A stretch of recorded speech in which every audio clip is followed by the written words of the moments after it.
Let's jump into the news this week. First thing up is I think it's a big Apple acquisition, just price wise, $100 billion or in that ballpark. And this is Apple buying the company NextVR. And we reported on this first. We were first to break the story back in April, on April 4th. And on March 14th, the deal closed, and Apple confirmed to Bloomberg that they did buy the company.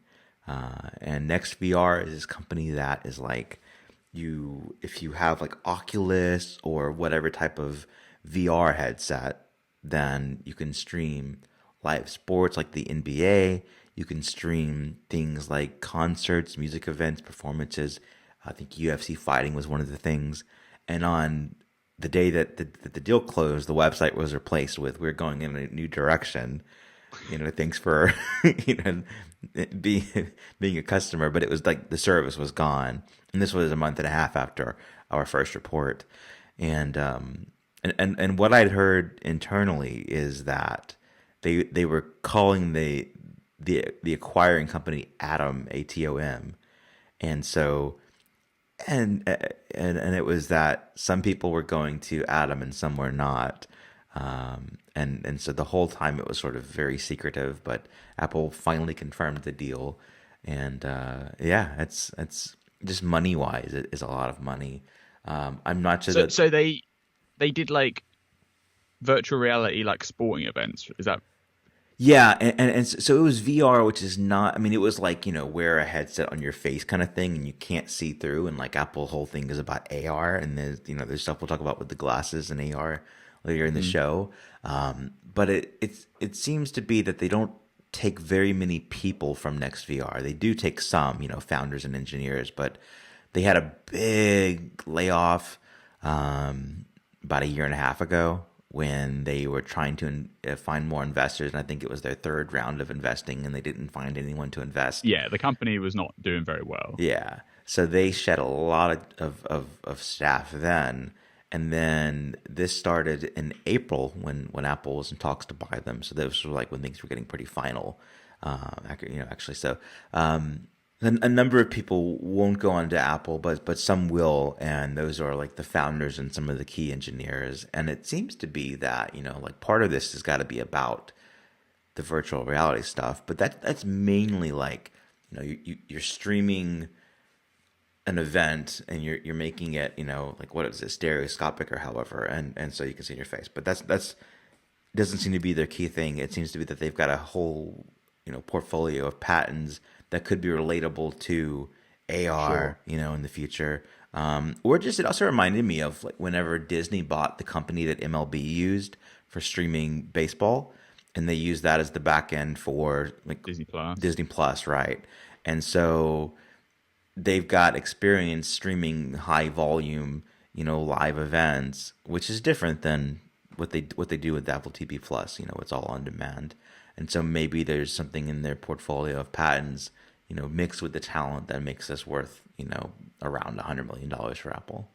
Yeah, so it does seem quite heavily just like a licensed intellectual property kind of pickup, right? Yeah. And like AR and VR headsets are obviously interlinked, but they are different because the virtual reality headsets need to have more. They can be lower resolution, but they have to have more field of view, because they need to, you need to cover more to actually feel the whole world. Whereas with an AR headset, you need to have, you don't necessarily need it to cover the whole, vision, your everything your eye can see.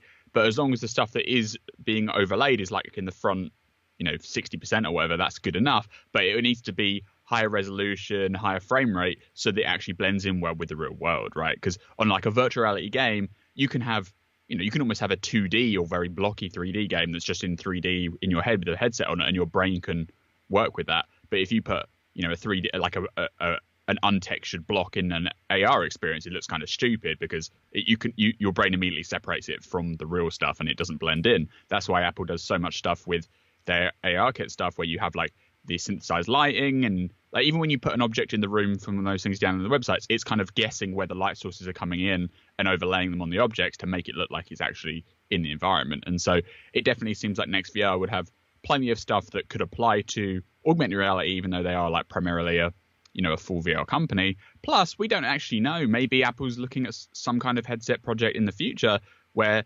AR and VR are much more one and the same, right? And so, ideally, you could have one headset that could do both, right? And maybe this isn't feasible in the short term, but longer term down the road. And that's where Apple comes in to pick up the technology, get the experience. They're obviously working on their glasses project, and then see where it takes them. Yeah, and the way I saw that the story had developed from early April to mid-May is that I've been following, in TweetDeck, every tweet with Apple and XVR, which has mostly just been coverage of the story. But there was one person who was complaining that Apple messed up. They broke their Oculus because they no longer could stream live sports. They stopped supporting the development kit stuff. Yeah. Yeah. So I was like, it's rare for an Apple acquisition to go ahead and they keep the existing stack alive, right? Like it does have not Spotify, what's Shazam? That's what I meant to say. Shazam obviously is one where they have exceptionally actually kept like the Android app running, the phone app running, even their partnership with that, was it Shazam Beats Shazam, that TV show thing? That's still active. So they've kind of kept Shazam, relatively untouched. But most other acquisitions they make, they shutter the stuff that isn't directly related to their business. Yeah, like what we saw recently with Dark Sky, right, where everyone was mad because they were shutting the Android app down. Yeah, we can say for sure that we're not going to see the NextVR stuff be like what gets turned into News Plus, Yeah. Where they keep, what was the service called alive? Texture, right? Yeah. Like the NextVR, like video entertainment stuff. Some people were like, oh no, it must have something to do with Apple TV Plus, and they're going to do like 3D video. Not necessarily. I mean, there is the talk of like a live, or not live, but on demand fitness stuff. But they have the technology for that already. It seems to be. This would have to be in the realm of some kind of like virtual reality, augmented reality stuff, right? And maybe it's a mixture. It's probably just a mixture of patents, intellectual property, and then some talent as well that's coming along for the ride to help them get the AR glasses project over the line. Yeah. For the folks who didn't make it onto Apple, they get to keep their laptops. That's something I've heard.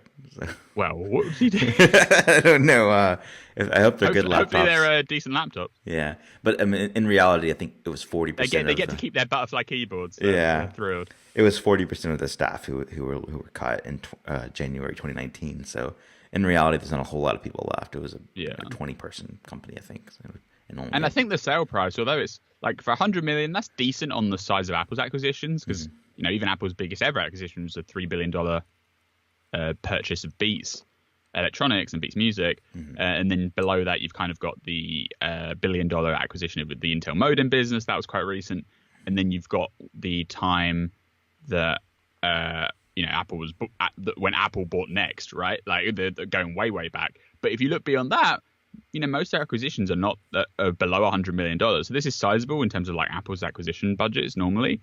But if you actually look at what was invested into the company, like I think TechCrunch said that investors VC investors had put like 200 million into the company. So this is, financially a loss for the business, if you see what I mean. But, yeah. So it looks like an exit of scraps rather than like an exit of success, if you know what I mean. Right. And the $100 million is an estimate because it could be higher than that by, about $20 million. It could be lower than that by about $20 million. So, which would put it kind of average. So, all right, let's talk about WWDC and how that will go. This is some new details about what we expect from WWDC. Yeah, because obviously last week we were like chatting about this, weren't we? Like speculating, are they going to do like a keynote on the stage? Are they going to do, at-home pre-recorded videos, kind of like what we saw Craig Federighi do for the iPad Pro Magic Keyboard thing, where for press they did that little video inside of Infinite Loop, inside of Apple Park, and shot that little sequence. What happened in the last 7 days is Apple was touting a partnership with ABC where their shows were getting recorded on, like for American Idol, it was getting recorded on iPhone 11 Pro rigs at home. And of course, Apple's playing this up. It's almost like a free ad campaign, right? And they were calling it, broadcast quality video. Blah, blah, blah, blah. And Mark Gurman from Bloomberg said, oh, now you know how Apple engineers are recording their sessions. And he also had a follow-on report which said that indeed some Apple engineers are recording their sessions just using iPhones at home. So that at least covers some portion of the WWDC content pool, right? So the sessions which normally get held on the conference center on site, and they schedule them for a time in the week, and everyone goes and sits down and watches it, and then that gets recorded and uploaded and streamed. It seems like at least those will be basically just recorded in the homes of the engineers that are working on the frameworks, and they'll just get published. And so it seems unlikely they're going to be live in any capacity. That's obviously, but the sessions are secondary to the general product keynote, which it generally works differently because that gets the main stage, it gets all the press, it gets all the buzz, and obviously the attention from all the executives. So we still don't know for sure how they're going to do that, but you could probably see that if engineers are doing video recording from home, then there's going to be at least sequences of home shot video as well in the WWDC presentation. They play a lot of videos in the keynote anyway, right? Yeah, exactly. Yeah, exactly. But what I think what you might have is maybe you have Tim introducing either in the Steve Jobs Theatre or not, and then maybe passing off and saying, and now we'll turn to Craig for the iOS 14 reveal, and then you have a video recorded by Craig maybe in his house of the videos of his section, if you see what I mean, and then they're passing. Take it to Craig's house. Yeah. Take it to Craig's house, yeah. I think it would be weird if they don't have any. I mean, it's unprecedented times, right? So people will just have to accept whatever they get around to doing, right? And what's possible, and given safety and everything. But I think it would be strange if they have no stage presence at all. It would I think they can do some sort of MC introduction, right? Get Cook on stage, do a little hello, welcome, blah, blah, blah, and then they'll pass it along. Because in the old days, Jobs would just run a 2-hour keynote on his own. If you want social distancing, you just get one person to do the whole thing, right? And sure. maybe Cook could do that, maybe not. We'll have to see. I just think it would be very, very strange if it was literally Nintendo Direct style, where they don't have a stage of any description, and it's literally just here's a video, here's another video, here's another video, here's another video, goodbye. Do you know what I mean? Mm-hmm. Yeah. There was a period, I think it was around 2014 or so. Yeah, that the keynotes got to be very movie video heavy. It was instead of turning to developers and on stage to do demos, turning to a video. Here's another video, so it won't be too off the usual pattern. And then iPad Pro stuff with the Magic Keyboard and battery drain. What's going on there? Yeah, so since the Magic Keyboard came out, but it's been increasing in number as everyone's getting their hands on the thing and playing about with it and noticing longer term experiences. There's been, I wouldn't say everybody, kind of like how the Apple Watch Series 5 had battery problems at the gate for some people, but it didn't affect everyone. This seems to be I don't know, it's certainly not as the majority, but it's probably 5-10% of, based on, that's an estimate, right? But it seems like some people are having big problems with their Magic Keyboard draining the battery life of their iPad Pro, because obviously the Magic Keyboard doesn't have its own internal battery. It just charges through the smart connector on the iPad Pro, which means it's using the internal battery of the iPad. And, ahead of this product coming out, we were discussing the backlight on the keyboard, the battery impact, and it will have some difference, right? But you wouldn't expect it to be that big, because at the end of the day, it's a Bluetooth keyboard and a trackpad without Bluetooth. And then you've got one light that lights up the keyboard, whereas you've got the iPad, which has to run all the processors, run that real power and beautiful screen, and all the Retina display pixels, and and all of that stuff. So we would expect a small battery life impact, but what people are seeing here is 3 times their smart keyboard folio, right? So pretty big difference, and basically cutting the 10-hour battery life of the iPad in half, even when you're doing very light things, just like typing or browsing the web, right? And some people even report that their iPad's battery life is getting drained when it's just sitting inside the Magic Keyboard case without even being used. So it shouldn't be using any power, and yet they come, 3 hours later to pick it up, and it's lost 20% battery. Yeah. I don't know if you've experienced this at all. Yeah, I've not noticed during use because I'm using it, I guess. But I've definitely picked up the iPad when it's in the smart Magic Keyboard case, and it's dead over a weekend. So if I leave it on a Friday, usually the iPad just sips battery and it barely does anything, and it's going to be within a few percent points of where I left it. And now it's I mean, in general, an iPad's meant to have standby life of a month, right? Yeah, exactly. Even back to the original, it's 30-day standby time. Mm-hmm. And in general, that you can go to an iPad, go to it a week later, and it'll have lost 2% battery. Mm-hmm. Yeah. Yeah. So I've certainly noticed that if you just have it on your desk and it's closed, then it will over the weekend be dead. Yeah. And so Yeah, that's quite a big difference, right? yeah, With and without, like. yeah. And I'm And you used the smart keyboard before, right? yeah, yeah, definitely. And you didn't have the same problem? No, no, no. Yeah, and it certainly seems like it's something that can be fixed in firmware. I've seen some people are sending them in for returns and getting exchange units and everything. And I'm not sure. I don't think I'd go that route. It feels like something that could be fixed in firmware. Yeah, Yeah, like we don't know yet, and like the Apple Watch. Yeah, exactly. Just it's very similar to the watch situation where like we think it can be fixed in software, but Apple doesn't say anything. And even with the watch, like Apple never really released an update that said we fixed the battery life problem. Never. No, it just kind of happened. And we're like, okay, I guess it's done now. Yeah. But with this keyboard thing, in my story, I linked to the iPad Insight blog who'd had a problem with their Magic Keyboard, and they did go through the route of hardware replacement. And for them, it did make a difference. For other people, not so much. But again, even with getting your hardware swapped out, you don't know if it's really the fault of the hardware itself, or you just got lucky and then suddenly it's not happening anymore. Maybe it's to do with a bit of dust on the connector.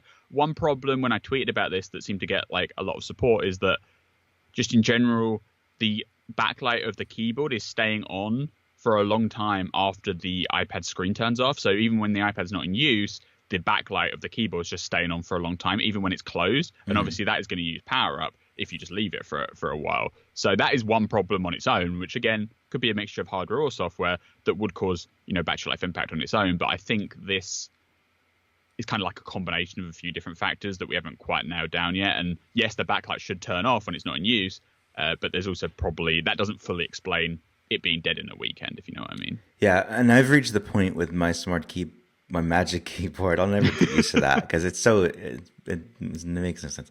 I don't like the magic like prefix on any time they use it. Like it just sounds a bit odd. And it's it's a whole thing. And now the Magic Keyboard means like 4 different things, depending on which trackpad, device you're talking about. Yeah, I'm at the point now where I'm, the first couple of weeks I was using it like when I didn't need to, but I was just like, wanting to use it and get the experience with it. And now I'm at the point where I'm cool with taking it off and leaving it at home and like taking the iPad out of the house and just using the tablet part of it. And I'm getting to the natural part of how, one would use it. And it seems to be that like if I were to make a trip without my MacBook, I would 100% bring the Magic Keyboard because then I've got the closest experience to the laptop without carrying the laptop. And if I need it, or I've got, and I've got a stand for the, a nightstand, and it's wonderful. But I don't even keep the iPad in it all the time now. I'm at the point I don't keep it like open and connected to a cable yet. I might get to that point probably actually pretty soon. Because that was what we talked about before it came out. Was like, this is like a docking station if nothing else. And if you, as long as you have it open and ready, it's just that for me right now I haven't dedicated a place to do that, and so I just keep it folded up and like toss it aside when I'm not using it, But then I'm also like finding chargers when I need them. But yeah, that's probably why I haven't noticed the issue as much either, is because I'm using it kind of as needed versus like all the time for myself. So when you like just take it out with you or whatever you say on occasion without it being in the case, are you not like worried about dropping the iPad when it's like bare? Do you see what I mean? I'm not sure that it would make a big difference in the Magic Keyboard. I do have I'm still using the Moshi iVisor screen protector over the iPad, and that thing is getting like beat up. Like it's getting like scratches in it, which is good. Like it's not an expensive accessory, and I can replace it if I need to. But it tells me that I'm benefiting from that, not the iPad getting scratched up, terribly. The back of the iPad, I don't really care so much about. I don't have any protection on that. But just having the iPad in no case, it's either in my hand or from like if I leave it in the car, I put it between the seat and the center console. And if I had the screen exposed without the iVisor, I wouldn't do that because that would just be scratch it every time. Just get dirty, even if it's not getting scratched. Yeah. But in this case, I feel like I've got the front coverage I need and the back coverage I don't care about because it isn't glass or anything. Sure. Yeah. Like that is one thing where they could like, either Apple or a third party, maybe Logitech, could make like an actual Magic Keyboard stand which could actually support kind of like the old, where you'd have the smart cover and then the smart case. Like Yeah. you'd have the iPad always in the smart case part of it, so it just covers the back plate, right? And then when you bring it home, it can just like snap onto this stand, which you can use, when it's just sitting there. And then like the Magic Keyboard gets close to being a stand, but not 100% the way, because primarily it's designed to be a full case. It's not just a docking station stand thing. But I think a stand accessory in that style with the magnetic release and the magnetic snap would actually be really good. Yeah. The only thing stopping me from doing what we talked about before, just having it be in one place charging, is that I've got to pick the place. Whether it's, I mean, it's really good on the nightside table, like bedside table, but I don't like to use technologies. I just go to sleep. Sure. So it's not, but it looks really cool. Like okay, here's a whole panel of all the HomeKit accessories and email and messages and whatever you want to check in on. But I just tend to just get out of bed and not do it there. So I'll probably keep it in the office and just have that be like, this is where it is. And if I want to take it away, then I put the iPad in it, unplug it, and go on with it. Thanks to our friends at Smile Software for sponsoring Happy Hour. Save time typing and boost your productivity with TextExpander. TextExpander helps you manage everything that you type repetitively. Email addresses, phone numbers, common message replies, and so much more. You can turn the things you type into reusable snippets to access them time and time again. Your snippets can be simple, like a phone number, or something more complicated, like a long form with fill-in fields and automatically calculated dates. TextExpander works everywhere you type, from word processors to email apps, messaging, spreadsheets, and the web. Everywhere you'd expect. TextExpander goes beyond simple find and replace, and you can customize your reusable snippets with fill-in fields and pop-up lists. For instance, you could stamp out an invoice with easily editable fields to change only the bits that need to be customized for each individual. And if you've ever written something twice, there's a good chance you could work smarter and use a TextExpander snippet instead. It's not just about automating repeat work. Reusing snippets ensures consistency in your messaging. And TextExpander is available for macOS, iPhone, iPad, Windows, and Chrome. And Smile is running webinars every month to help you get up to speed and make the most out of TextExpander. And there's online tutorials aimed at beginner, advanced, and team levels. Again, unlock your productivity with TextExpander. Listeners to this show can get 20% off their first year subscription. Visit textexpander.com/podcast to learn more and sign up. That's textexpander.com/podcast. Thanks to Pillow for sponsoring the show. Getting a good night's sleep is underrated, but with a little help, it can be life-changing. Pillow is an all-in-one sleep tracking solution to help you be more aware of your sleep patterns and discover what might be affecting your sleep quality. If you have an Apple Watch, tracking your sleep is as easy as wearing it to bed, and Pillow will track and analyze your sleep patterns automatically. One of Pillow's most loved features is the ability to get a detailed heart rate diagram of every sleep session, and you can compare your sleep quality with your weight, steps, caffeine consumption, and many more health metrics to discover how they might be affecting how you sleep. You can enable the recording mode, and Pillow will save the sounds that you make during sleep. From sleep talking to sleep apnea, snoring, and other unexpected noises that might be affecting how you sleep, you can use the recording to find out, and a lot of users have been surprised by the results. And of course, Pillow is very privacy-minded. All of your sleep and audio data is encrypted and stored on your device. And when it syncs with iCloud, it's using end-to-end encryption. Pillow doesn't have user accounts, so you can use it anonymously, and it won't collect or send your personal data anywhere else. Naps boost your focus, creativity, and overall well-being. And if you're working from home, you can also take naps using Pillow's power nap modes. If you need an alarm, Pillow can wake you up using your iPhone, watch, or iPad. And with watchOS 6, Pillow uses the new extended runtime features to minimize battery consumption. Pillow is available on the App Store today for iPhone, Apple Watch, and iPad. Discover all of Pillow's features at neighbox.com/pillow. That's neybox.com/pillow. Sleep well and stay safe. Our thanks to Pillow for their support of Happy Hour. All right, and then the update to Logic Pro 10, which is version 10.5 now, right? Yes. And when they do a solid number update, like 0.4, 0.5, that's when it's like a major release because they're on version 10 for forever. Yeah, like macOS versions. Indeed. And so this is one of those big versions for Apple. The big thing is that you've got live loops like on the iPad version of GarageBand, of GarageBand, right? And they even heavily promote using the Logic Remote app, which works with GarageBand or Logic on the Mac, and that's an iPad app where you see your iPad becomes like a touch control for Logic on the Mac or GarageBand on the Mac.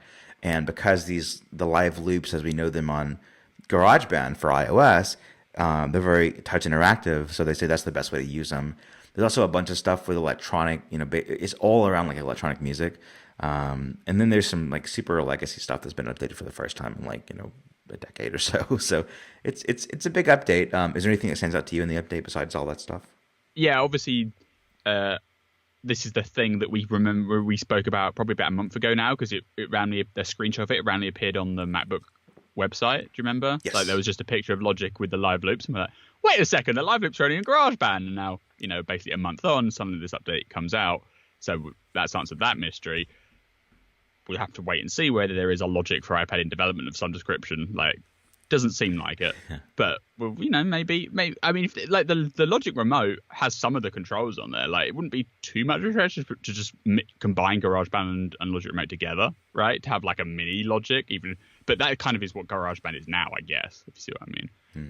This is just a nice update for people that are really into like sound design and stuff, because I think Logic hadn't had a big update in a while, and this one they called it the biggest update ever.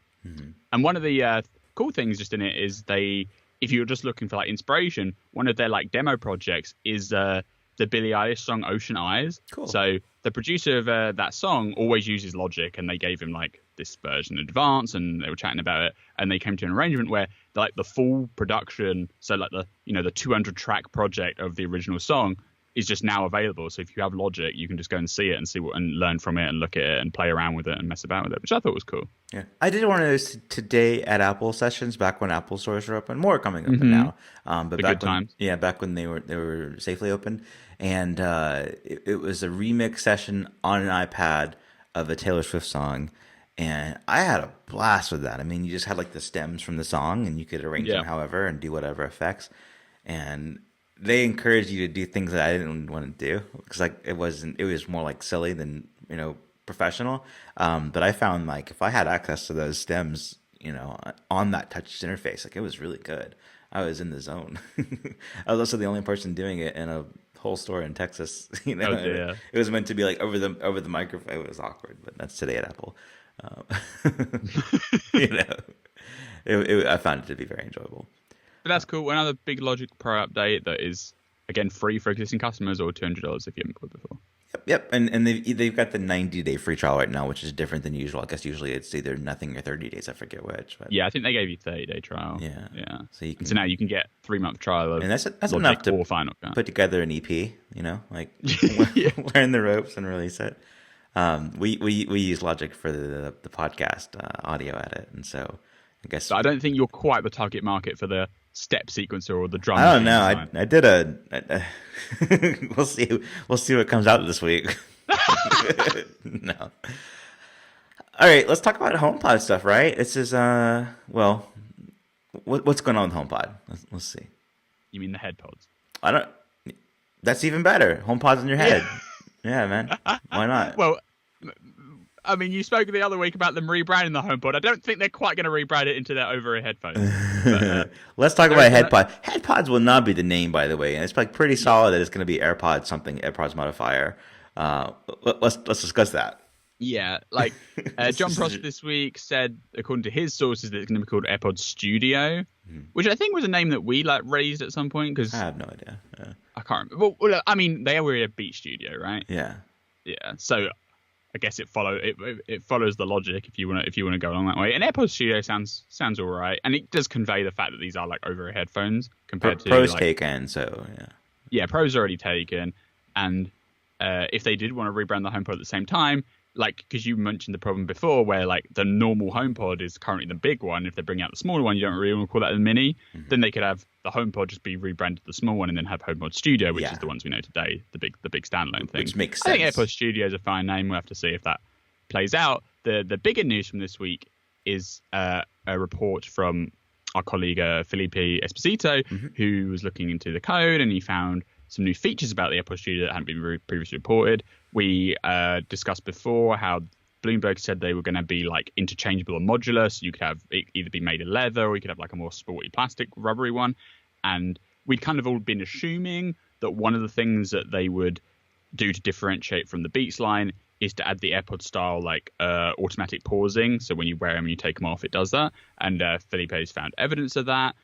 Whereas the AirPods rely on like ear detection, the AirPods Studio are going to use head and neck sensors to know what to do. So if it's on your neck, it will go into like the low power state, so it can save battery life but not completely turn off. And so it can just kind of sit in the low power state, so that if you do put them back on your head, it can very quickly wake up and actually play music. And then it will use the head sensors to know if it needs to pause or unpause the music, essentially. Yeah, and this is different than what they did with bringing like more AirPods like features to the Solo headphones, the Beats Solo headphones, because the Solo Pros, they use there's no proximity sensor for are you wearing them or not, and where are they, presumably to keep costs down and save something for the AirPods Studio. It's that they play when they're on, but they use the folding mechanism. So if you unfold them, they power on if they have battery, and if you fold them, they go into sleep mode. And there's no pause, unpause like you get with AirPods. And that's kind of a distinct feature for AirPods. It's like if you take AirPods out, they pause. If you have them out for a long time, they go to sleep, and you put them in the case they charge. In this case, it's if you're wearing them on your head, you probably do get that auto play, auto resume. We just take them on and off, but you don't get from studios. And for me, I think I mentioned this in my review, or at least on the podcast when we discussed it, Beats Solo Pro. For me, folding them is not a routine thing.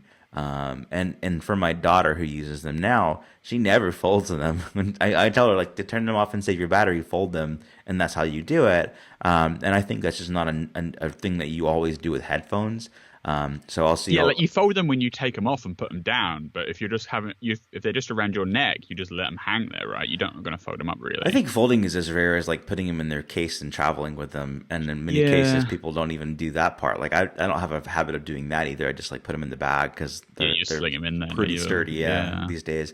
And so for what I'll see with her behavior is that the Solo Pros will be like on a table with a little white light on until they die. And I'll go behind her and fold them, but like it's not sophisticated, really. Like, it's clever, whereas but if you natural. had the head sensor stuff, it'd be better. Yeah, because then you just take them off and they pause or they go to sleep. Yeah, and this is important because it is the first time we've seen ear detection and neck detection being a different state. So these are more thought out, which will probably explain the higher price than something you've seen from Beats yet, through Apple. And then there's another sensor in here that Felipe talks about, which is about about stereo sound, right? So he says that the AirPods Studio will be able to detect which is the left ear and which is the right ear, regardless of which way you put them on, and therefore automatically be able to channel the right noise to the right ear. Because normally on an over-ear pair of headphones, they have a little L written on like the left-hand cup, and so you're meant to like look at the headphones, see where the L is, put that one on that side, put that one on the other side. And you have to do that every single time. And it's just one of those little conveniences that it's like, well, if the headphones themselves were smart enough to know which way they've gone on, then you wouldn't have this problem. And so you can't be in a situation where you put your headphones on and then suddenly stereo sound that is meant to be coming in the right hand side is coming into your left ear, and vice versa. Yeah, which is a very small thing, but something that you can see Apple wanting to solve with over ear headphones and using Apple as the brand for that because it's a premium feature rather than Beats. And if you look at AirPods in general, like they go wireless, and then they add like 5 little features that on their own are kind of insignificant, but when you put them all together, it kind of adds into a nice premium headphones experience, right? And so they're just rolling out the same playbook, and these features are what's going to set them apart from the Beats line. And like I do think they could literally they could almost sell the same product that Beats sells just with an Apple logo on it, and they could still get away with it, right? Because people just treat them very differently as brands, and the straight connection between Apple and Beats is not well defined in the general public's mind. Like a lot of people don't even realize that Apple owns Beats, right? But they only really need like one or two things to distinguish these products. And if you have ear detection, if you have auto pause, and then you have the channels, and then you have the modularity, you've basically got enough to then have the separate line for Very the distinctive, Apple right? over-ear headphones. Yeah, it's distinct enough at that point. Yeah, those could be like, that could be like 5 years of changes each year for a Beats product. Whereas without like doing it through this way, it's like this is one whole other category of things. Yeah, that's the other thing they could do is release it all at once into the AirPods headphones, and then slowly over time add those features back into the Beats lines, right? Because the Beats lines aren't going to sit, on an infinite timescale forever, just having to unfold and unfold them. Eventually, they get what the premier Apple headphones will have, and so it will just slowly trickle down the line in that way, like with AirPods. Exactly. Yeah. Yep. And then finally with Beats, there seems to be a revision coming because we're coming up on the 1 year time frame for Powerbeats Pro. I was looking at how photos like shows you pictures and memories. I had one served to me that was me trying, like, going on a run and trying out the Powerbeats Pro right before they came out, and that was so much fun. So just a reminder, like, we're getting to that 1 year point. And what seems to be coming this time around is probably the same product again, just with new colors. And the colors that were revealed this week, not announced, but just sort of revealed, is cloud pink, glacier blue, lava red, and spring yellow. And that would add on to what was originally just black because they couldn't release the other colors in time. And then it was like, a dark green, dark blue, and a sort of like off-white color. So it doesn't seem like there's going to be, like, it almost could be a silent revision, right? Just with new colors. Like, it doesn't seem like there's going to be any new features or changes to the actual headphones themselves. If they got the transparency, the audio pass-through feature, that would be a big deal. If they got active noise cancellation, that'd be a big deal. But they'd also probably go up from their $250 price, and then that's getting pretty expensive. But if it's the same price, that'd be really great. Like, but I would be interested in those if they got to that price, because they got great battery life. They could also improve, I think, if they wanted to, the case, the charging case. So one of the common complaints at the start was that it's just so bulky, like it's a big case, not because it's got a big battery in it, but because it just needs to accommodate not tiny earbuds, but like on ear, around the ear headphones. And there's no Qi charging on that case either. No, so it was kind of awkward where AirPods finally got wireless charging, and then Powerbeats set you back where you needed to use a cable. So you can't have like a dedicated pad for charging that. And it's also just a big case. And we don't actually know yet whether the AirPods Studio are going to have a charging case or not. No, yeah. Hopefully they have a dock or like a headphone stand that you can. Yeah, like a stand probably makes sense. Like a full carry case would be a bit annoying. Like, those are big. Yeah, although they do give you, they do give you a lot of battery life, because you can just think, if they do sit in, what they probably will do is they'll probably have multiple accessories of different ways you can charge the things, right? Yeah. So they're probably not going to have a cable. They're probably going to be wireless to some capacity, whether that's like a charging stand at home, and then they'll have like the travel case, which also carry battery life in it, that you can buy for another $150. You can carry around with you and get an extra 72 hours or whatever. Because if you were taking it on holiday, if you're taking your headphones on holiday, you could then leave the travel case in your luggage, right, and in your suitcase. But if you're just at home and just going out for the day or whatnot, you probably just need like a headphone stand that they can charge on, rather than like this big bulky case you have to constantly put it in and out of. Yeah, and then finally for the Powerbeats Pro, like, back to one of the sort of case criticisms is that it's really hard, if not impossible, to put your AirPods in and not charge them when the lid's closed, because it's just like a strong magnet. There's not much room to not be all the way at the bottom. So you can't do it wrong. Yeah, with Powerbeats Pro, once you overcome the orientation of how they need to go in, I'm not used to it, but it's possible.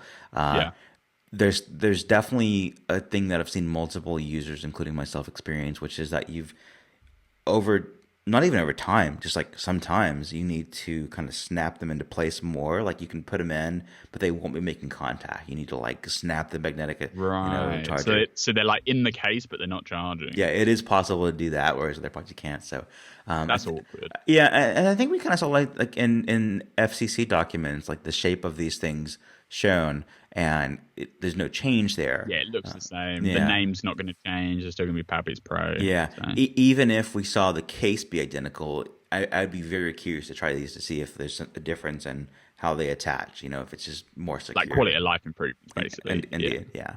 Well, one more AirPods Studio thing that's just a little tidbit. Felipe also says that Apple's going to offer equalizer settings for the AirPods Studio. So when you pair them to a Mac or an iOS device, there will be sound settings for low, medium, high frequency adjustments, which is something that we haven't seen them do on any of the other headphones. And I don't think the Beats headphones let you customize that either, right? No, I don't believe there's no like app for it or anything. Yeah, there's nothing you can do, right? And even if you go into on the iPhone itself, you can change equalization for the music app because there's EQ options in music settings, but for the phone in general, there's nothing. Like there's no EQ options.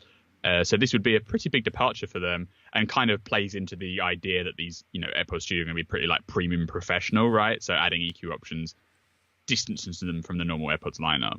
Put that on the HomePod Studio, formerly known as HomePod. HomePod. Yeah, the HomePod doesn't have EQ options either. Yeah, the last thing with EQ, I think, really is the the iPod got. I think it got EQ for the iPod Hi-Fi, but I don't know if it was just what there is now for music. It might just be that. Yeah, I think it just carried on because obviously the iPod had the music EQ settings, which then were ported to the phone, and the iPod Hi-Fi just played whatever the iPod played, right? So if the iPod's EQ was set like that, then it would transfer to the Hi-Fi. I don't think it was like separate options. Right. I think that was added to the iPod for the Hi-Fi, and then it lives on through the music app today. But not system wide. Right. It's just for the music app. Yeah. Classic. So, yep. Thanks to our friends at Smile Software for sponsoring Happy Hour. Save time typing and boost your productivity with TextExpander. TextExpander helps you manage everything that you type repetitively. Email addresses, phone numbers, common message replies, and so much more. You can turn the things you type into reusable snippets to access them time and time again. Your snippets can be simple, like a phone number, or something more complicated, like a long form with fill-in fields and automatically calculated dates. TextExpander works everywhere you type, from word processors to email apps, messaging, spreadsheets, and the web. Everywhere you'd expect. TextExpander goes beyond simple find and replace, and you can customize your reusable snippets with fill-in fields and pop-up lists. For instance, you could stamp out an invoice with easily editable fields to change only the bits that need to be customized for each individual. And if you've ever written something twice, there's a good chance you could work smarter and use a TextExpander snippet instead. It's not just about automating repeat work. Reusing snippets ensures consistency in your messaging. And TextExpander is available for macOS, iPhone, iPad, Windows, and Chrome. And Smile is running webinars every month to help you get up to speed and make the most out of TextExpander. And there's online tutorials aimed at beginner, advanced, and team levels. Again, unlock your productivity with TextExpander. Listeners to this show can get 20% off their first year subscription. Visit textexpander.com/podcast to learn more and sign up. That's textexpander.com/podcast. Clean My Mac X is an all-in-one cleaning and optimizing software solution for your Mac. It's a single package that combines the most useful features for spring cleaning your computer. You can scan for outdated junk files and easily work out what is using up all your valuable hard drive space. It makes a visual virtual map of how your storage is distributed across all your files and folders. And you can easily declutter old cache files, logs, mail attachments that you no longer need, and so much more. Clean My Mac X detects it all, and you could potentially save gigabytes of space with a single click. Because unfortunately, when you remove a program on the Mac, often it leaves around little preference files or caches that your computer just no longer uses or needs. And there really isn't a good way to clean that craft out using built-in macOS features. And that's where Clean My Mac X comes to the rescue. It's designed to be super easy to use. The app will show you step-by-step explanations for every component, and you can be fully confident in the tweaks it's making.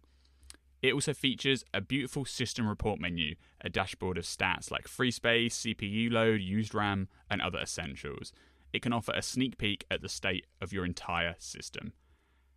To get the app, visit macpaw.com/podcast to download Clean My Mac X today and use coupon code HAPPYHOUR, or one word, Happy Hour, to receive 5% off your purchase. Upon visiting macpaw.com/podcast, click the Buy Now button and then scroll to the bottom of the screen to enter the code before completing your purchase. Clean My Mac X is also newly available in the Mac App Store. Again, that's macpaw.com/podcast, coupon code Happy Hour. Thanks to MacPaw and Clean My Mac X for sponsoring Happy Hour. All right, let's talk about Ming-Chi Kuo. He had a gigantic story about iPads this week, which I mean, man, my big takeaway here is that Apple's still changing the iPad lineup in terms of screen sizes and what it means to be an iPad, I guess. Give us a roundup of what are the new screen sizes that Kuo says are coming and all of that. Yeah, so as a reminder, right now we've got 10.2, which is $329, right? Yes. We've got 10.5, which is the iPad Air. $499. And then you've got 11-inch, which is the small iPad Pro, and then you've got 12.9, which is the big iPad Pro. And 9.7. And then you've got the iPad Mini, 7.9. 7.9. Yeah. 9.7's dead. 7.9 dead. That got replaced by 10.2. Yeah. But it's close to 10.5, which is kind of close to 11. And then you've got the 12.9 monster on the high end. So price-wise, there are gigantic differences. The Mini is sort of premium at its size, but 330, 400, 500, 800, 1,000. Yeah, like price-wise, they're separated out. Screen size-wise, they're all over the place. And to be fair, the iPhone had that problem as well, and still does, because at the moment you've got like the 6.1-inch iPhone is technically cheaper than the 5.8-inch iPhone, and we think maybe there's going to be some realignment of that this year with the new lineup where they're all OLED, and then you've got the 5.4-inch one and then two 6.1-inch ones. But for the iPad, this latest Kuo report suggests that the mayhem continues, because he says there's going to be a new 10.8-inch iPad during the second half of 2020. So the second half of this year, there'll be a new 10.8-inch, and then a new iPad Mini, or supposedly what we're thinking right now of iPad Mini, that's between 8.5 inches and 9 inches during the first half of 2021. So that'd be like springtime next year. Mm-hmm. And he calls these affordable and similar to the iPhone SE strategy of having cheaper price points and the latest processors. So are these home button bezel on top and bottom? It doesn't. The Kuo didn't specify, but the reference to the SE would suggest that they're not pros, right? With the modern design, it would seem like they're still bezeled home button products. Mm-hmm. Yeah. It's odd, right? Yes. It's like the iPad Mini. You could probably see it going to 8.5 inch to 9 inches if the bezels are getting smaller, right? Because you could almost probably fit that in the same product that there is now. Because 7.9 is almost 8 inches. It's practically 8 inches. Yeah, but it's not 8.5. Yeah, but right. And so to go to 8.5, so you could probably fit half an inch if you made the iPad Mini's bezel smaller. Right. 9 inches. I mean, at that size, every half inch makes a lot of difference, and so 9 inches seems like a big departure. Like it's a different product, different form factor. Yeah, for sure. Yeah, I'd agree with you on that, because it's like the diagonals are deceptive because the overall screen area gets huge. Like the difference between the 7.9 and 9.7 is like 50% change in screen area, but even though the diagonal dimensions only increase like 20%, so you always get caught up on that a little bit. It is weird because maybe the 10.8 inch is the new iPad Air. But would you really call that affordable? Because that's $500. Like, I don't know what Kuo's standard for affordability is. Well, it's half the price of a 12.9 inch. It is half, yeah, but it's not. It's nowhere near as affordable as like the 329 iPad. Yeah. And then I think one thing you've got to keep in mind is that we do expect like a big turnover of the high end line with all the mini LED stuff that's coming in, right? And we're expecting mini LED 11 inches, mini LED 12.9 inches, and so maybe Apple is just making all the iPad screens bigger, but the 10.8 inch will still seem low end because it won't be mini LED, it will just be LCD, right? And that will be more like what we see with the iPhone line at the moment, where you have the separation between OLED and LCD. And I think with mini LED coming in all over the board, there's going to be a lot of like tumult in just terms of the product range, because it's going to cause, like the cheaper products, if they do get mini LED, they'll be more expensive. Mm-hmm. And then the bigger ones will be more expensive, but then you could have like LCD screens that carry on that are technically bigger, but not as premium, if you know what I mean. So although these dimensions kind of come out left field, it is possible that they actually like line up in the end. It's like if Quo hadn't said it, obviously it'd be a lot more skeptical about it, but I think it can probably work. But we don't really have a clear vision yet on which of Apple's products are going to mini LED first, so we can't fully slot it in the jigsaw puzzle, if you know what I mean. Mm-hmm. Yeah, but like 10.8 inches versus 10.2, if it's just a plain LCD screen, the cost difference to Apple is not that great for making it that much bigger. Do you know what I mean? Like, I don't think the cost of the high-end iPads is not really just the raw screen dimensions. It's like the quality of the screens, right? Where you've got, you know, the liquid retina stuff, you've got the very thin bezels on the sides. Even on the iPad Air, you have like True Tone and P3, where the base iPad 329 iPad doesn't. Like, I think that's more where the cost differences come in between the panels, and just like this one's 0.5 inches bigger than the other one. Mm-hmm. Yeah, and all of this really doesn't address like what happens to the lineup today. So you could see an iPad Mini at 7.9 inches. You know, it's not cheap right now, but you can see that go down in price, especially if they and then have an iPad Mini Pro that's like a bit bigger. Yeah, bezel. And you could see the 10.2 inch iPad staying around for a little while. You know, like surely the 10.5 inch one doesn't coexist with the 10.8 with an 11, but you know, we'll see what happens here. This at least gives us some excitement for what will happen with the overall iPad lineup, not just the Pro. And people were saying the 10.5 inch was an ugly duckling already, right? Because it kind of splits between the two.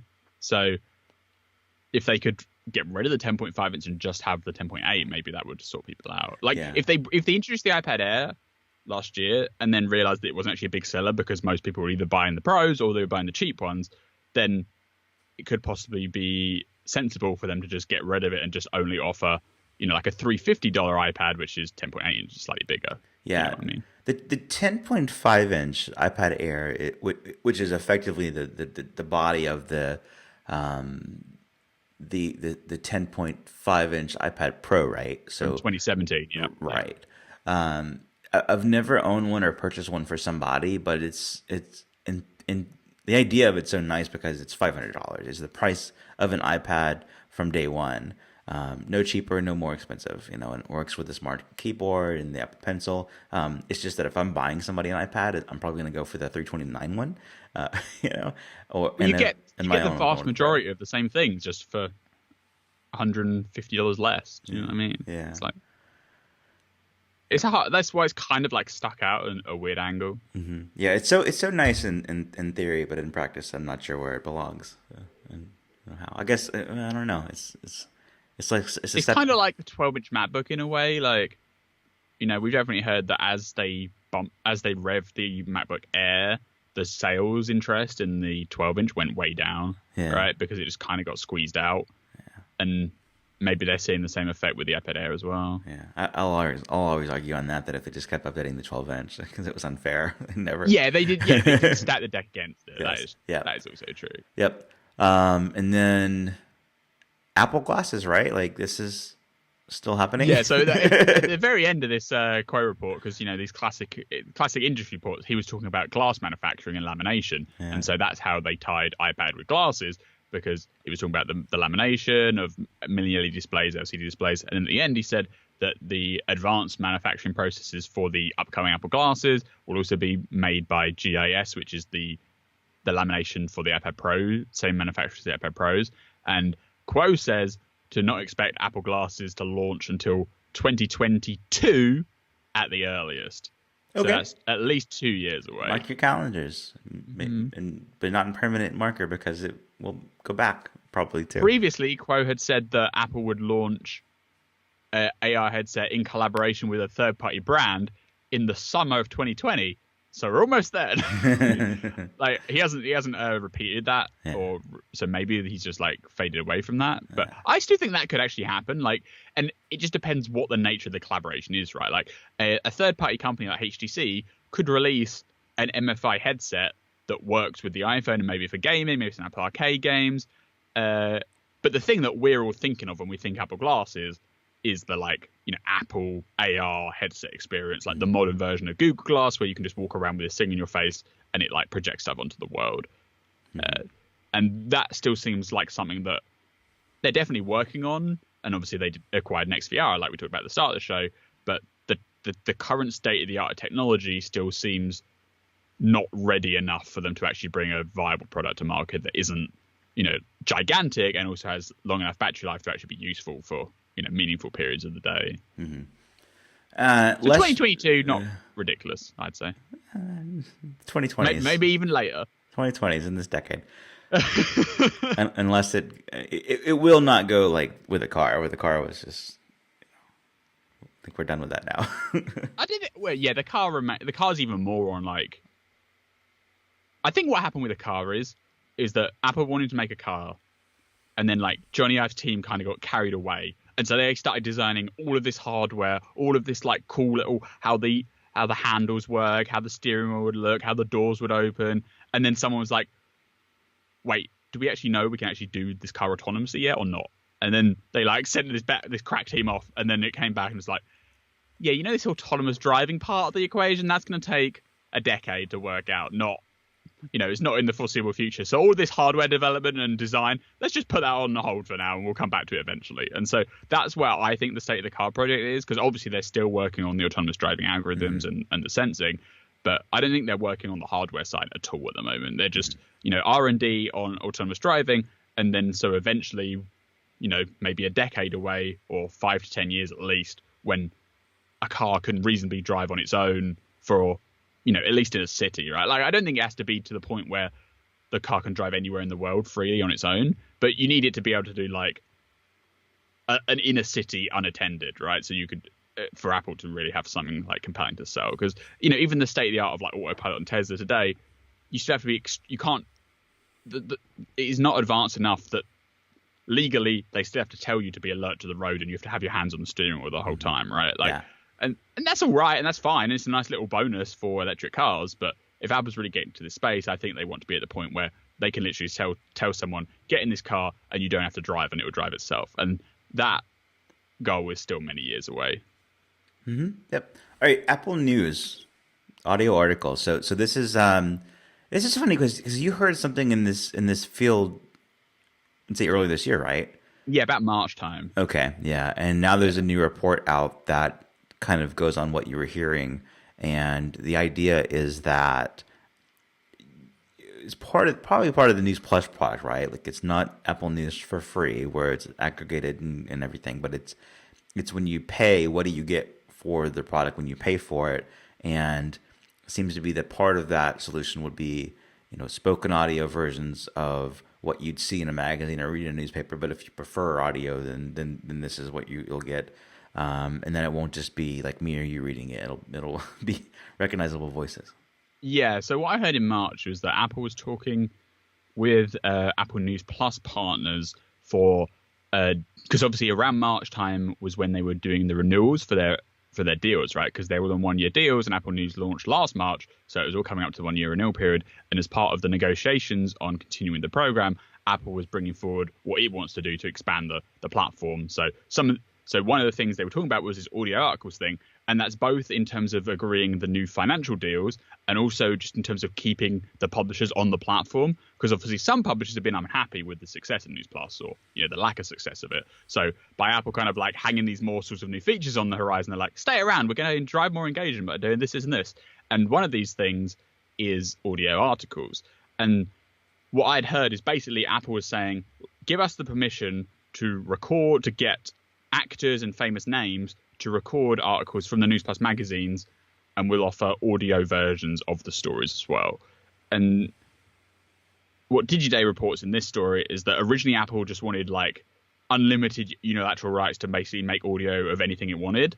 That turns out to be a bit more complicated in real life, because a lot of the magazine's content is written by like freelancers who have separate contracts, and you're not allowed to legally just reproduce that same material in an audio form without, maybe compensating them again or getting their agreement and stuff. So now it seems like what the arrangement will be is that each of the magazines that are in News Plus will be able to pitch Apple on upcoming stories and stuff of like flagship reporting. And then Apple will be able to go, okay, well, this is good, this one's good, we're going to go and produce it. Or this one, no, we're not going to bother with, right? And who knows what the product or how many they're going to do per month or whatever. But it seems like, on a fairly regular basis, they're going to get audio articles recorded, these things.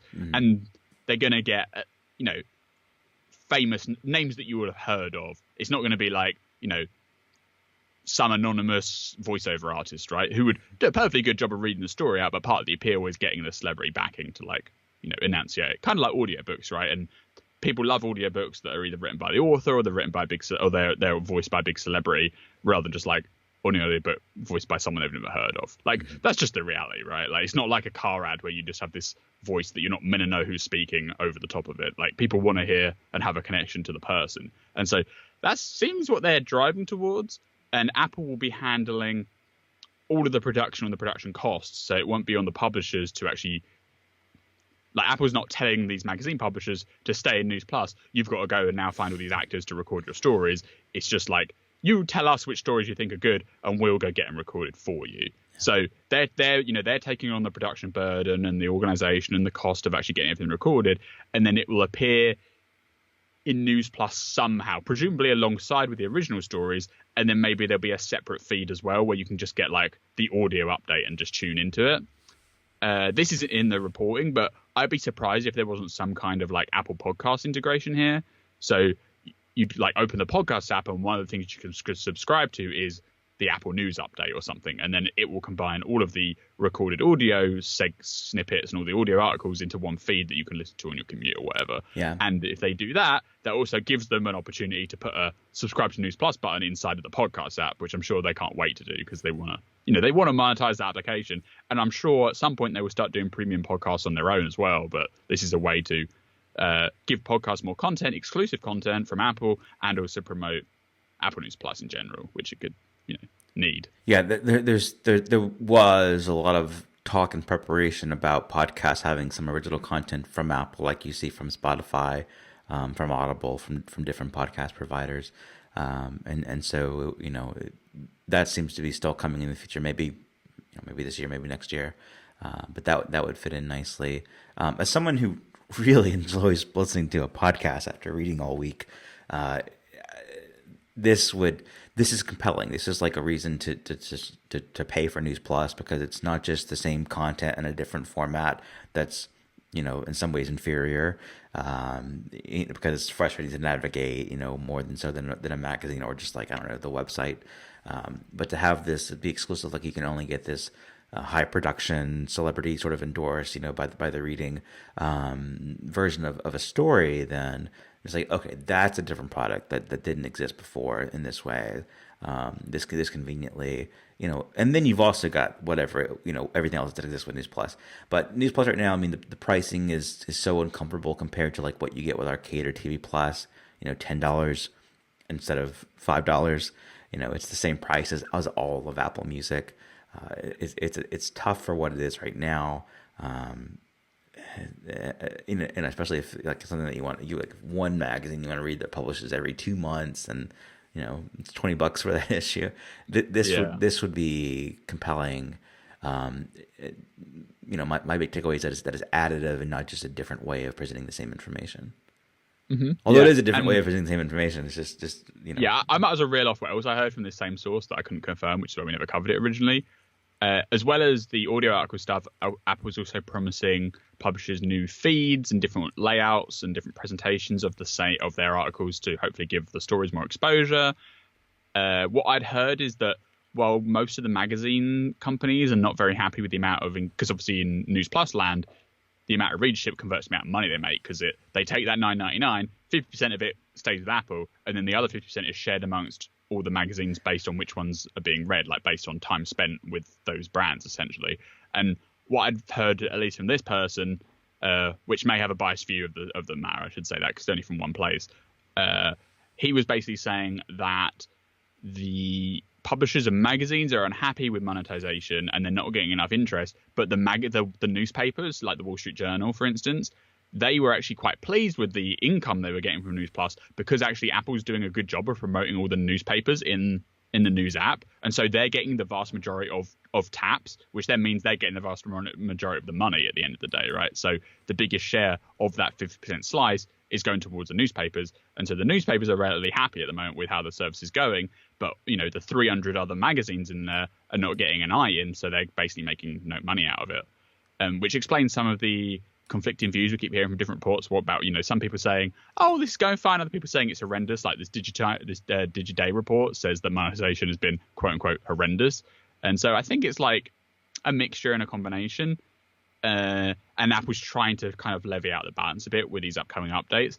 And then the other thing I'd heard is that Apple may be doing, so they're doing this audio thing, but they may also be doing a video production as well. So it'd be kind of like a video podcast news update as well. So maybe, once a day or once a week, they would then do like a 20-minute feature of all the, these are the top headlines. Here's some cool editorials that we've had on News Plus this week, and obviously you can then click through and read them in full. And maybe that would obviously appear inside the news app, but then maybe they'd have like a channel on the TV app as well, where you could see like the news update.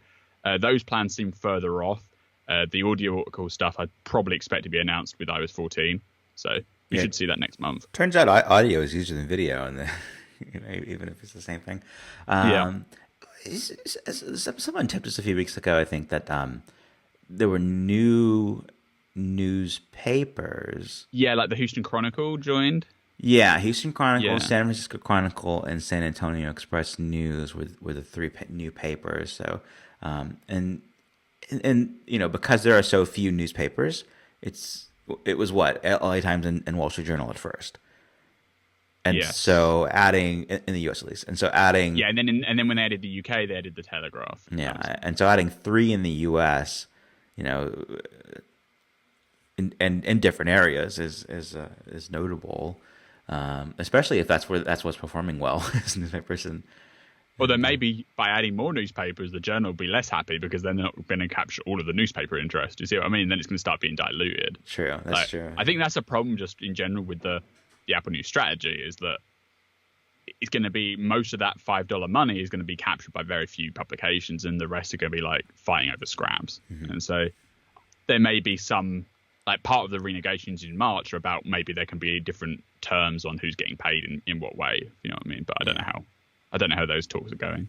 It seems like it would be great if Apple didn't take half, or they lowered the price by 20% and they took 20% less. So they sold it for $7.99 and they only took $3.99 of the original of the overall total. And that is something where if they do bundle this up, which they probably are going to do at some point, that's one place where they can drop their margin, right? Because they can offer the same service for 50% less and just make no money on it. If they bundle it together, then they can make some profit on the overall bundle price, but they can, drastically reduce the amount they're getting on that individual service. Mm-hmm. Yeah, because like Arcade is $5 because Apple funds and all the production of all the games, so they can charge whatever they want for it. Essentially, same with TV. But then news, they have these like fixed deals with the partners. Music's only $9.99 a month for individual because the music industry got completely screwed over when everyone started transitioning to streaming music, and now no one else wants to be in that boat. So, so that's why you only get 300 magazines for $9.99, whereas the music industry you get 60 million songs for $9.99. Yeah. So that's kind of the state they're in and the pickle they're in, because I believe the music deals, Apple only gets about 15% of that $9.99. Like once you distribute everything out to the labels and the producers and the writers, they only get about 50% of that $10 price. But obviously in News Plus, they're getting 50% of that amount, which still seems high even to this day. But that was the deal with Texture. So when Texture was around, before Apple was involved at all, Texture would keep half of it and the other half would be. And the reason it seems better with Texture is that that was their whole business, and with Apple it's not. Yes, exactly. Like, for Apple to take half of like a subdivision of their company seems insane, especially when all of these publishers are just complaining they're not making enough money out of it. Like if everyone was sitting pretty making nice cash piles, then it would be harder to criticize. But as it stands, Apple's the one making half the money of everything that's getting plowed into the service, where all of the people providing the content in that service are complaining that they can't monetize it well enough. Mm-hmm. And Texture was owned by some of the publishers, at least, right? Yep. So it was money coming back to, it was less. We're doing this thing. We're going to let you participate as well. Yeah, I definitely think pricing something that they may change, especially in terms of the bundle offering. Like, who knows what these negotiations are going on like? But you can imagine them going to like, look, X magazine, we're going to bundle this at the end of the year, and when we bundle it, our effective share of the pie will only be $1 versus $5 of your $10 earnings, if you see what I mean. Yeah. So we'll just have to wait for that to play out. All right, and finally, we'll wrap up with some iPhone 12 rumors that are just absolutely true. They cannot be false. These are solid. You describe these as half sketchy. Which half is sketchy and which half is legit? Yeah, so these come through Everything Apple Pro on YouTube, who's reporting information from Max Weinberg. And I call it half sketchy because I feel like half of Weinberg's information never comes true and half of it's like correct, right? Okay. So and in general, the half that does come true is the stuff that you could probably like kind of half guess anyway. Do you know what I mean? So I wouldn't treat it with the same level as like assuredness as you a Quo story, right? But it is not just like some random person on the internet. He does have a history, and generally it's all right. Basically, the core of his story is that the iPhone 12 line, so remember, you've got the 5.8 inch, the 6.1 inch, and then you've got another 6.1 inch, and you've got the 6.7 inch, right? Of course. And he's saying that the Pro line of that group, so the high-end 6.1 inch and the high-end 6.7 inch, will be getting exclusive features that the lower end doesn't have. So right now, obviously, the iPhone 11 kind of has all the features of the iPhone 11 Pro apart from the one camera lens, right? And so carrying on to this year, they're all gonna there's still gonna be a split of cameras, but the big new feature that's going to be exclusive to the Pro line is ProMotion. So his big claim basically is that the 6.1 inch and the 6.7 inch models will be able to get 120 hertz refresh rate displays, and they'll still be OLED and everything, whereas the lower end of the lineup won't get that. And obviously everyone's been hoping for ProMotion for a long time coming to the phone, and a lot of Android competition has started having high refresh rate displays, across 2019, to be fair. And so it's kind of time for Apple to join the party, and it seems like they're going to offer it at least on the higher end 2 models. Mm-hmm, yeah, which would be cool. For you, ProMotion is a reason to upgrade too, from what I gather. Yeah, ProMotion is really cool. Yeah. And it feels so different. The iPads just feel so smooth and responsive compared to the phones because of. And you don't have a ProMotion device, do you? I don't, because I don't want to be too annoyed by it. Because the problem for me is my family has a ProMotion iPad, so I definitely use that and been very, very generous, very jealous of it. But I want ProMotion laptops, I want ProMotion phones, I would just want everything in one package. Like it's Retina, kind of like Retina for me, where once you have one, you can't really go back, if you know what I mean. So I've been trying to hold off until I can at least get the phone. It comes to the phones, and it's just taken them longer, unfortunately. Yeah. Okay, and then potentially having a wider angle Face ID.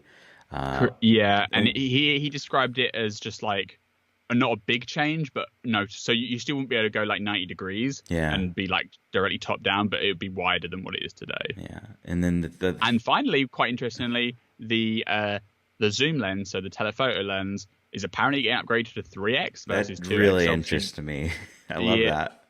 Yeah, so right now it's 0.5x, which is the ultra wide. Then you have the 1x camera, and then you have the double 2x camera. According to Weinberg's information, it'll be upgraded to a 3x optical zoom. This is in a marketplace where you have a lot of Android competition like Huawei and Samsung offering optical zooms of 10x. So I guess 3x is achievable for Apple. Yeah, and it would be the first change to the optical zoom since the iPhone 7 Plus introduced 2x. So the 7 Plus introduced 2x, the 8 Plus kept 2x, the 10 in the same year had 2x, 10s, 11 Pro, and with the 11 series, obviously they added the ultra wide lens. Yeah. So you've had a half x instead of additional x. Yeah. But going further, I mean, this is awesome. I've got an affordable, under $100 telescope, and it's got 70x zoom, and then there's an iPhone adapter or a smartphone adapter, and I use that with 2x to take essentially 140x photo of the moon, and it's so cool. It's like a phone. Wow, you can see more detail than you ever could before. And to triple that with a phone is really cool. I would love that. And there's so many times I use the heck out of 2x. I use all 3 cameras, but if I had to pick between ultra wide and 2x, it would be 2x. Yeah. Okay. Mm-hmm. Yeah, I could agree with that. I think ultra wide is fun, but it also the main problem with the ultra wide camera at the moment is that it's lower quality, right? Yeah, Like when you take the low pictures light. with ultra wide, yeah, low light it's worse, it's more grainy, and just you have to be basically outside taking a big landscape to actually get an ultra wide photo that looks On the iPad, it's really useful because just the way that the wide camera is, the ultra wide is like almost like, okay, this is what I expected to see, without going way right. back. Yeah. Whereas on the phone, I feel like ultra wide's best times are when you're just like outside looking at a big scene. And previously in those situations, you could kind of get the same result by just doing a panorama. And obviously it's not quite as good as just taking out a snap in the picture, and you have to go for a little Stitch bit it together the right way, right? Yeah, but at least you get close, right? Whereas the zoom lens is, there's so many times where you literally cannot get any closer to something, and you just need to zoom in, and the iPhone can save you. Yeah. Can you see on the iPhone? Can you see all your ultra wide pictures together? I'm looking right now, but the top of your head. That is a good question. Because there's a smart album for panoramas. Yeah. Which is but really like there's not a smart album for zoom, right? Like so you can't see like a 2x. You can't see all your 2x pictures. I'm pretty sure they're not. Yeah, I think on the Photos app you could do on the Mac you could do a smart filter thingy. Yeah, create a smart album and say, let's see, so photo is what it says that the camera model is maybe, and then say includes, or we'll say is, but even that it's just like we say iPhone 11 Pro, so that's going to be all the pictures there. Yeah, because the EXIF data definitely records which camera it's taken with, so it could, some software theoretically could filter it, but definitely on the phone it's not exposed. Yeah, I'm looking at just the iPhone 11 Pro pictures, and look at these, and as we suspected here's an ultra wide picture where I was like up close to a building and it had the word hope with a heart written on it, and I wanted to like get the whole landscape. It wasn't a great picture because it was at night, and but so that's exactly that is proving the point. Like, I think if the ultra wide camera was as good a quality as the normal cameras, then it would be a much more hard decision. But as it stands, the ultra wide is just kind of like the run of the litter. Yeah, and it would be nice if the 12 can add like night mode to the other lenses and stuff like that as well, rather than just the main one. Yeah, so some of my favorite ultra wide ones are like pets up close, like right on their nose. Is that because it's like artistic though, right? Yeah. Yeah, I mean, it's like otherwise it wouldn't be a picture, I think. So it's like, it's you get the full face plus the environment versus just like, not a picture that would work. So, but yeah, it's funny on the iPad though. Like I mentioned, like it's like, oh, that's really close up, with the main camera, and then you half out, and then it's like that's like a full frame, Yeah. Yeah. All right. Anything else this week, Mayo? I think that's good. Nice. Okay. My only promotion this week is that for spaceexplored.com that I do on the side for space news and history. I recorded, because of what we're doing with Happy Hour now with video, it's given me a new comfort with doing video in general, and just as a podcast, way to do things. And so I recorded an interview with my friend Alex Orfanos, where we talked about kind of what we're excited about in space right now and things coming up. And so that's on just my personal YouTube channel. I'll put a link in the show notes for it, though, if you want to check it out. We scheduled 30 minutes and we went on for an hour and a half, so it was the typical podcast. But classic. Yeah, and I had fun with that. In scheduling it, I didn't know what I would do with it. If it just be like transcribe it, and make it like an interview kind of thing. But it was just naturally a podcast based on what me and you do. And I did the whole thing with iMovie. It was a Zoom call in the iMovie, and I did like bumper music and everything. And it's a legitimate podcast if it were just to be the audio only. But for the video, it's even better because there's pictures and stuff too. So.